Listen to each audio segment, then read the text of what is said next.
Je veux dire, à côté de l'économie brutale, sauvage, qui domine aujourd'hui l'organisation du monde, il y a une économie humaine. C'est celle que vous faites démonstration ce matin. Alors, il faut que je m'explique sur l'économie brutale, sauvage, pour indiquer que c'est le champ de l'agressivité, de la concurrence, des fois de l'économie hors sol, à travers des boards qui prennent des décisions, effectivement, de délocalisation.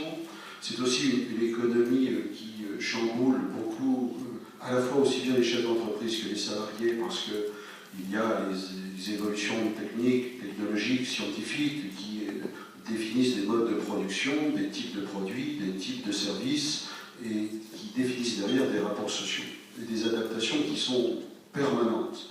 Et puis il y a cette économie humaine, de proximité, celle dont on parle ce matin, et qui intéresse beaucoup le Conseil régional, à côté de l'autre, qui est bien sûr dominante. Et pourquoi dans cet instant-là, le débat de ce matin a beaucoup d'importance à mes yeux?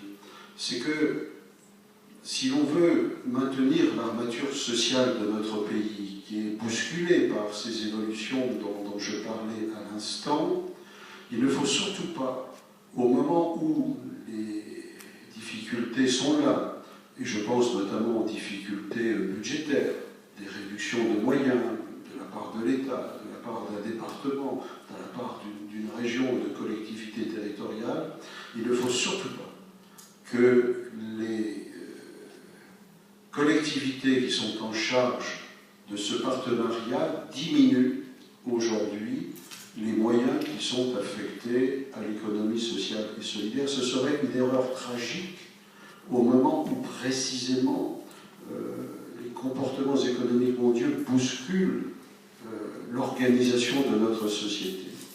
Il faut donc que nous ayons la précaution et la responsabilité de dégager les justes moyens et les moyens utiles qui vont permettre à cette économie humaine de permettre les évolutions culturelles, technologiques, sociétales, de façon à garder l'armature sociale. En clair, pour le Conseil régional, ça signifie très clairement que quelles que soient les difficultés budgétaires, et on va en avoir, moi j'ai toujours pris l'engagement de maintenir, même dans cette période-là, et dans la perspective de budget 2015 au moins qui est celui devant nous, de ne pas réduire les dotations budgétaires en direction de ce que vous représentez. Et j'élargis en fait cette affirmation, c'est tout le champ associatif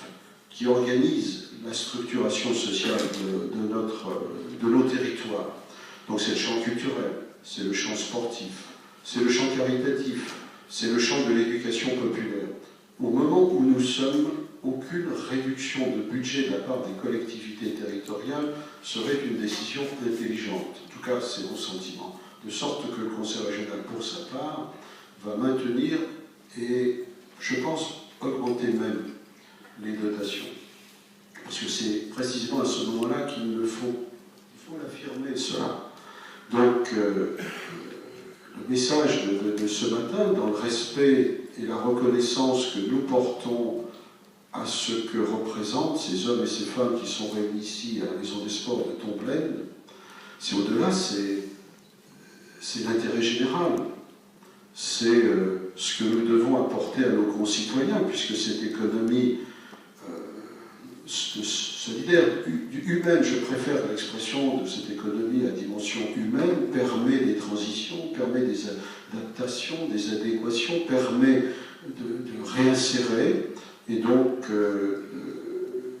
même nous prendrons sans doute une décision prochaine où à travers des lignes budgétaires nouvelles, des appels à projets pourront venir en appui de situations que nous observons dans cet instant, à la fois sur des aides à l'investissement matériel, mais également sur des projets.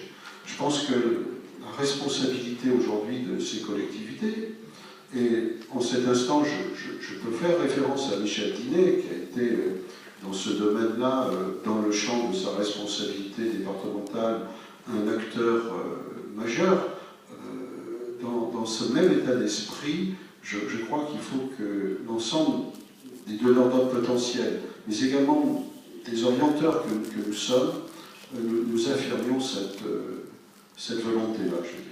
À côté d'une économie agressive, il y a un champ important d'une économie humaine dans la diversité des palettes et des initiatives sur la réalité territoriale notamment, pour maintenir cette armature sociale indispensable sur nos territoires. Donc voilà, c'est ce que j'ai envie de dire ce matin. Alors, nous, on est moins des fois dans la proximité que ne l'est le Conseil général. Nous, on va être donneurs d'ordre essentiellement lorsqu'on rénove des lycées, lorsqu'on construit des lycées. Là, il y a toujours des clauses sociales qui font que. Mais dans nos achats, il faut être aussi attentif. Et la plateforme que nous aiguillerons ce matin, c'est finalement un bon outil aujourd'hui de mettre en relation des besoins et des offres possibles. Donc de faire cette adéquation et de permettre effectivement les bonnes évolutions. Oui, je voulais situer mon propos sur un problème de principe, d'orientation et de nécessité du moment dans une société qui subit des éclatements, des mouvements extrêmement profonds.